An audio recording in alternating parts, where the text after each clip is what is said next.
Kidumu ni umwe mu ba artiste dufise ashobora gutuma wumva ama emotion atandukanye iyo uri kurumviriza umuziki wiwe. Ariko ico mutari muzi nuko hariho ba Kidumu babiri. Oui, kuko uvyiyumvire neza, hamwe dufise Kidumu ngaha mu Burundi, urumva umwe yakora ku mitima y'abarundi hamwe n'indirimbo ziwe z'ikirundi, ahandi dufise Kidumu ari plus international, aririmba mu Giswahili gusa. None muri abo babiri ninde Kidumu wa vrai? Kubera iki yagize iyo transition yo guhindura indirimbo? Kubera iki nama nambara umupira wera mu mavideo yose ngira? Ivyo byose ni ibibazo tuza kuraba uno munsi. Donc, asseyez-vous confortablement et c'est parti.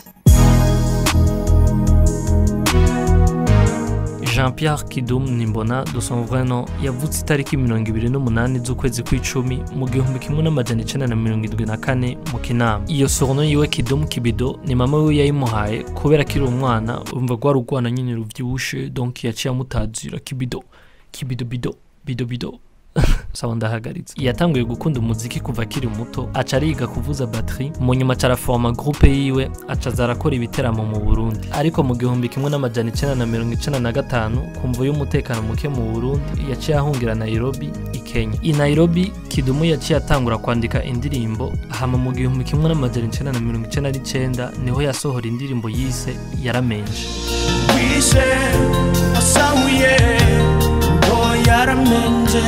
Iyo ndirimbo ikaba yarakunzwe cyane, aho na president w'ico gihe Pierre Buyoya yaciye amutumira kuza gukora ibiteramo afin d'apaiser les tensions qui existaient entre les Burundais. Arabandanya asohora izindi ndirimbo nka Shamba, Mushaha, Ishano, Amosozi y'urukundo. Indirimbo yose yasohora ico gihe yari hit kubera yaririmba indirimbo zirimo amarangamutima kandi zigaragaza umuco w'ikirundi. Ces chansons n'étaient pas que de simples mélodies, zari indirimbo z'ubuzima ku Barundi. Mais Kidumu ne se limite pas au Kirundi. Kubera yaba Kenya yaciye afata decision yo kuririmba mu Giswahili kugira ashobore gutusha public nini. Cette décision marque un tournant dans sa carrière.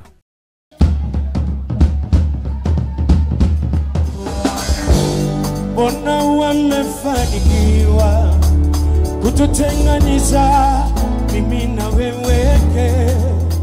Kuririmba mu Giswahili non seulement byatumye umuziki wiwe ushobora kumvwa n'abantu benshi, mais byaranamwugururiye n'imiryango à l'international. Mais est-ce que twabimuhora? Tutabeshanye, nta artiste n'umwe atifuza kugera ku rwego mpuzamakungu. Eke kuririmba mu Kirundi gusa, ururimi ruvugwa mu Burundi no mu Rwanda, ntibica byoroha kugira ushike kuri iyo ntambwe. Simvuze ko bidashoboka, ariko ntivyoroshe. Nk'akarorero ku video mperuka kugira sur Kajanine, mwarabonye ko presque indirimbo ziwe zose yazirimba mu Giswahili. Akaba ari byo byanatumye nawe amenyekana ku rwego mpuzamakungu. Sur ce, reka tugaruke kuri Kidumu. Mais cette transition n'a pas été sans conséquences. Bamwe mu bafana biwe biyumvise nk'uko umengo yabigijije kure, nk'uko umengo yabahevye. Naho biruko, Kidumu a continué à briller. Mu bihumbi 2012 yabaye nommé comme meilleur artiste masculin de l'Afrique de l'Est au Kora Award, confirmant ainsi son statut de star international. Mu bihumbi 2019 yasohoye indirimbo Mbwira en featuring avec Marina hamwe na Umbamwo featuring Estanish. Indirimbo zikaba zarakunzwe cyane, et surtout ni indirimbo ziri mu Kirundi. Un moyen pour Kidumu de se réconcilier avec son public burundais. Novuga ko Kidumu ni artiste ari polyvalent, ni artiste yamenye kwiadapta bivanye n'ukuntu umuziki wagiye urevoluer. Faut le dire, ça fait plus de 20 ans ari mu muziki. Et crois-moi kugira urambe muri uwo mwuga bisaba ko uri umuntu azi kujana n'ibigezweho. Nk'akarorero natanze kuri video nagize kuri Oleg, mwarabonye ukuntu artiste ashobora gutangura uku bigaherera uku. Donc bisaba ko uri umuntu ari smart, umenye icyo abantu bakunda hamugikorere.